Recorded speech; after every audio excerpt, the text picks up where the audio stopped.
Alright, verse strange gwe mkutu kwoli gwe sebo bannyabo atulaba. Josinzira okuba nga otuwakinga. Nateera nsanise nnyo okuba nga tuli ffenna. Ensonga z'abayimbi mu ggwanga Uganda zirabika zongedde okutabuka.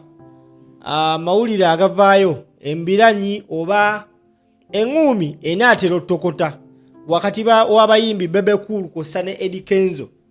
At first twali tumanyi bano feuds zaabwe zaggwawo oluvannyuma lwa Remo okuva mu gagamero n'adda mu Big Talent ewa Kenzo n'amuzalamu n'omwana.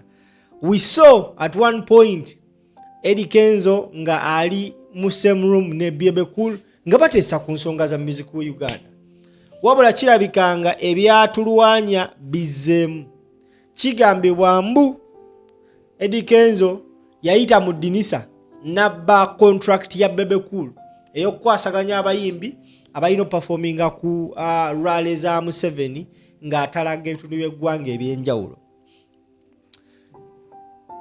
According to bantu abagoberera industry eno, omu yavudde n'ategeeza nti right now olutalo luli wakati wa Bebe Cool na Kenzo ku nsonga za benefits eziva mu gavumenti. Njagala tolabe clip eno tovaawo tukomawo. Juliana bakanyomozi bonna balina okolaki kati Bebe Cool ng'omusajja omukulu bwe yalaba nga Juliana kanyomozi tazze n'akwata n'aza 2 million n'azongera ku Kenzo ne bamuwa 7 million. Kenzo ye bwava obuzibu Bebe Cool bamukubye ekikono mu campaign taliiyo era tugenda kutuuka omanyi amazima gonna mugajja ku bajjo mpulira nti kati Kenzo Bebe Cool bwe yakwata million 7 n'azimuwa Kenzo n'anyiiga. Kenzo yali ayagala million 10 ku 10 na mmeka ate nga ne Bebe Cool agamba nti zino million 2 nazitema ku Juliana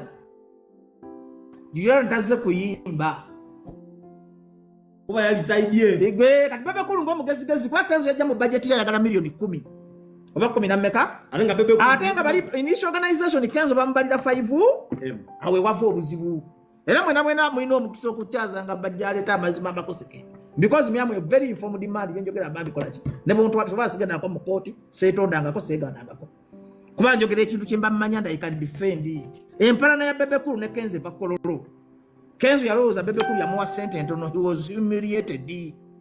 Era kati Kenzo bw'avaawo, Kenzo ali mu kuzimba kintu kye. Next year bagenda kulonda president wa federation. Kati Kenzo ali mu kwefuula alumirwa ba regional artists. Abalage nga wabayiriddewo omubiri. Bebe Cool agamba mulonde. Balonde akole national voting. Kati Bebe Cool agamba nze nalwana. Mbadde ne NRM. Nafa n'okwagira taata wange ne mpagira NRM. Kati Kenzo gyotya n'onkuba n'onzija ku muki. Bebe Cool agamba abantu bonna bogamba regional artist. Kyagulanyi bw'amala ajja n'abaana abalali basudde kadde yataka Kyagulanyi. Kadde create difference. Ontegera otalo liriwo. Kati Kenzo yafunye sympathy. Yalo apresent yagala ba regional ki. Naye ng'enkola entuufu yandibadde nti bwe ba federation tugaye Kenzo ye president waki. Oyina okumakinga sure nti abayimbi abanene they are happy n'abayimbi abatono. Kuba Kenzo ajja kuba president wa upcoming. Ontegedde wako. Singa Kenzo yagala federation yegome, my friend, you need the chameleon. You need Bebe Cool. You need Bobby Wine. You need big public figures to okusito yekiki. Kati Kenzo yaganjagala abaana baliyeko, but is using these regional boys to fight his bakita batebo tamatira mu luzungu. To fight his tukozesa kigambo ego. To fight his ambition is someone naso. You can't fight ambition. Because Kenzo's ambition. He want to show Bebe Cool that is the new. You can't fight ambition. He's the new kid on the block. Because Kenzo has advantage that ye president of federation, ye presidential advisor, ye bawa minister Nyamutolo. Wale Nyamutolo kyakoze nebbi. Nyamutolo baganda mu ekifo ekinene. Banga president Museveni abantu be yafunye nebbi. Kati ona abantu bano basajja abo basanya Kyagulanyi akazannyo. Kyagulanyi wa wasinga okuba n'amaanyi si Buganda na Busoga. We ni Waidi. Ngamba wasinga okuba n'amaanyi strongholds za Kyagulanyi ziriwo. Ni Waidi niwe professor iwe tukobe. Busoga ye number 1, Buganda number 2. Kati bana basajja okumanya ba mafia. Bakwata Kyagulanyi namusose Busoga. Ne bamuza mu Buganda. Ompulira agenda kusembera wa nabamuko basoke mu Busoga. It was electoral commission road map. Bakikola intentionally. Government yagala okusula ekole ebintu bingi. Kati wano waina amaanyi agenda ngano babikola ki? Bali bakome wano bakola obuvuyo wabwe nga bakola ki? It was logical and batch setting. Ndi kati Musose gyalina amaanyi mu Buganda ne mu Busoga ajje no mu Balugwala nga twasenserayo ki bagenda kujja okukola emizanyo gyabwe nga Kyagulanyi yaddawa ontegedde kyenkugamba oba ogezaako kitegeera kakati ye Kenzo kakati sincerely speaking Bebe Cool has been there for NRM abantu bali babiri botozanyirangako mu bulamu n'abaliwa Balamu ne Bebe Cool they can sacrifice their testicles because of NRM. Bebe Cool has been lenient.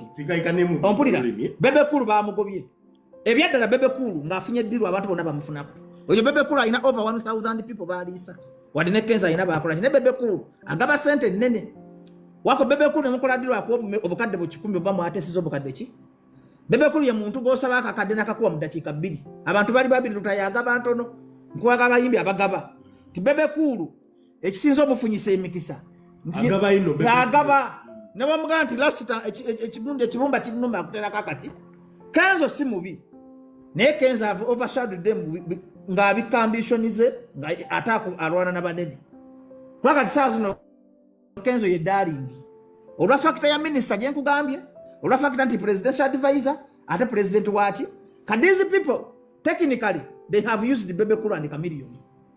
That's why Chameleone is very depressed. Kati Chameleone buli asanga ya mumanyi Chameleone yali amanyi nti boya NRM it rewards you. Let me tell you, NRM operates like a Lucifer.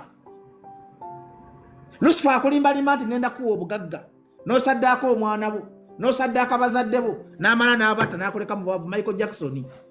One of the major problems which Michael Jackson faced, he gained the fame, he got money, but he never got peace. That's NRM. NRM operates like Lucifer.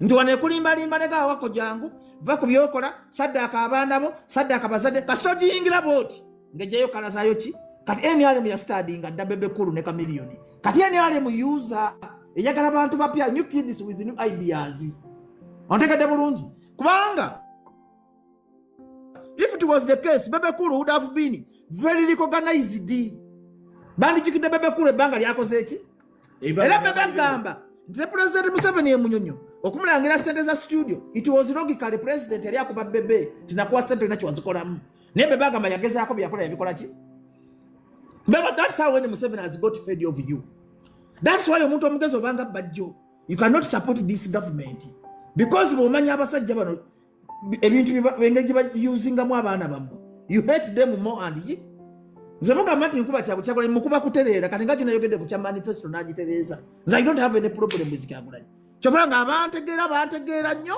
abatanje kati bakola ki because me am here to speak the truth to the public.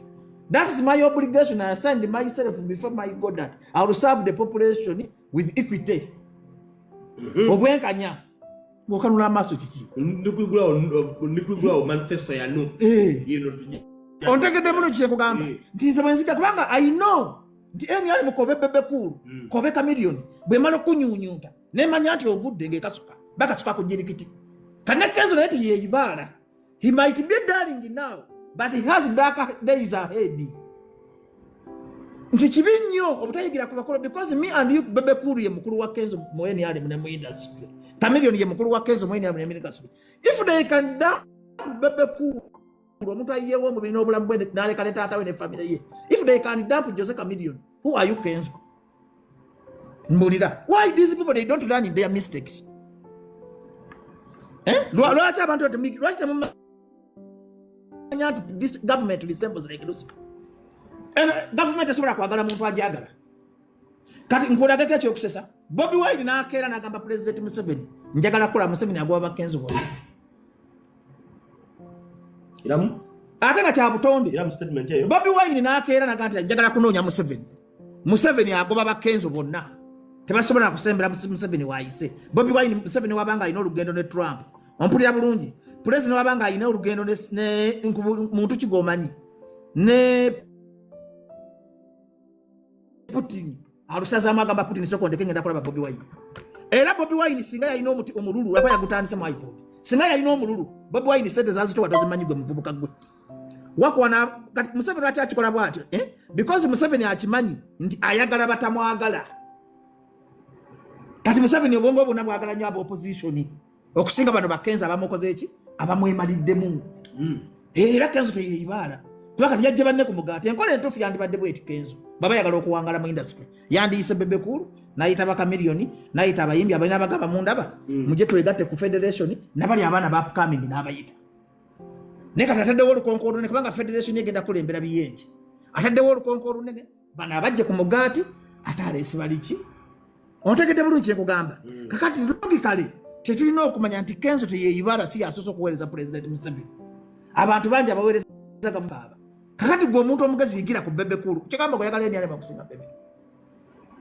olaga yeniyalema Chameleone yayiwa ekitiibwa kye mu ttaka oyo Chameleone yali African greatest number 1 superstar namulaba olinga afukaamiridde speaker Anita Among n'enkaaba namulaba ekkololo nga yemazeeyo otegere kati Chameleone watandiyingidde government yandibadde nito nga bajjo nga talina byawagira Chameleone would have been celebrated ne Chameleone yakaddiye bubi everyone now insults Chameleone muluna kunkaira n'ensabira Chameleone balime mu insulting I feel so offended I cry I pray when people they are offending ne Chameleone yeretere ebyo ofukaamirirwa otyo omukazi nga omukazi yandibadde akunoonya Chameleone sitanye ku speaker wa parliament